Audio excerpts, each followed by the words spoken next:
Հարցս ուղղում եմ բոլոր հայերին, անկախ կուսակցական պատկանելության, ուղղակի խոր հեկ ասածից վրա եւ պատասխանեք։ Ինչ կանեին թուրքերը Էրդողանի հետ, եթե Էրդողանը Թուրքիայի ազգային ժողովում իլուր աշխարհի, իլուր բոլոր թուրքերի ասեր, որ Վանը, Էրզրումը, Արևմտյան Հայաստանը պատկանում են հայերին եւ ինքը վերադարձնում է Հայաստանին։ Ինչ կանեին թուրքերը Էրդողանի հետ։ Ինչ կանեին ադրբեջանցիները Ալիևի հետ, եթե Ալիևը իլուր աշխարհի հայտարարեր, որ Արցախը եւ Նախիջևանը հայկական տարածքներ են եւ ինքը վերադարձնում է Հայաստանին։ Ինչ կանեին ադրբեջանցիները Ալիևի հետ։ Եվ միթե սրանք անգամ կհամարցակվեին նման բան արտաբերել եւ ինչ ճակատագիր կունենային սրանք, եթե նման բան արտաբերեին։ Եթե սրանք այսպիսի բան ասեին եւ անեին, դա կլիներ պատմական արդարության վերականգնում, որովհետեւ այո, այդ տերիտորիաները եղել են հայկական, կան հայկական եւ պետք է լինեն հայկական։ Իսկ ինչ է անում հայ ժողովուրդը, երբ որ Հայաստանի պիղծ կապիտուլյանտ Դավաճան վարչապետը Հայաստանի ազգային ժողովում հայկական տարածքների անունները արտաբերում է ադրբեջանական անուններով եւ ասում է, որ սրանք ադրբեջանական տարածքներ են եւ ինքը պետք է վերադարձնի Ադրբեջանին։ Ոչ մի իրավական եւ պատմական հիմք չունենալով։ Ինչ են անում հայերը։ Ոչինչ։ Դուք տեսել եք մի պետություն կամ մի ազգ, որ պատերազմը պարտված ղեկավարությանը նորից ընտրի։ Պատմության մեջ նման բան գոյություն չունի։ Դուք տեսել եք մի ազգ, որի արժանապատվությունը, պատմությունը, ասենք որ հրյաների ցեղասպանությունը Նետանյախուն դներ կասկածի տակ։ Կամ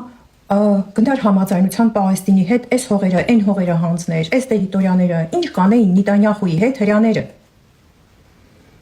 Չէ, դուք գնում եք, նորից ընտրում եք այս պիղծ Դավաճան կապիտուլյանտին։ Ինչու է այս ամենը ձեր հետ կատարվում։ Գիտեք երբ են հայերը բորբոքվում, երբ որ կպնում են իրանց գրպանին։ Ես նայեցի 2014 թիվ 50 դրամ տրանսպորտի արժեքը, քաղաքային տրանսպորտի արժեքը ուզեցել են բարձրացնել։ Մեկ շաբաթ ջրցաններով հայերին չեն կարողացել ասֆալտից պոկեն ուղարկեն տներ։ 2015 թիվ կառավարության շենքը մեկ շաբաթ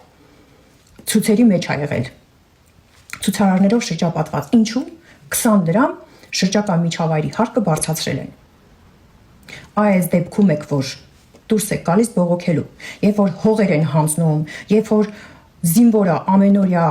վարքավիճակով զոհվում իբր խաղաղ պայմաններում, ոչ ոքի չի հետաքրքրում։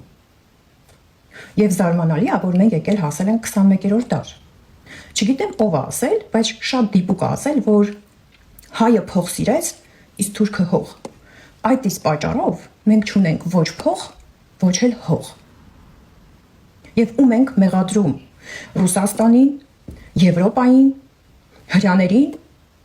բոլորը իրանց մեղավորություն ունեն, բայց մենք մեր մեղավորությունը երբ ենք հասկանալու, մենք մեր ախտորոշումը, մենք մեր դիագնոզը երբ ենք հասկանալու, երբ ենք մենք ազգ դառնալու, ազգը, որը չունի ազգային գաղափարախոսություն, նա դատապարտված է ոչնչանալու։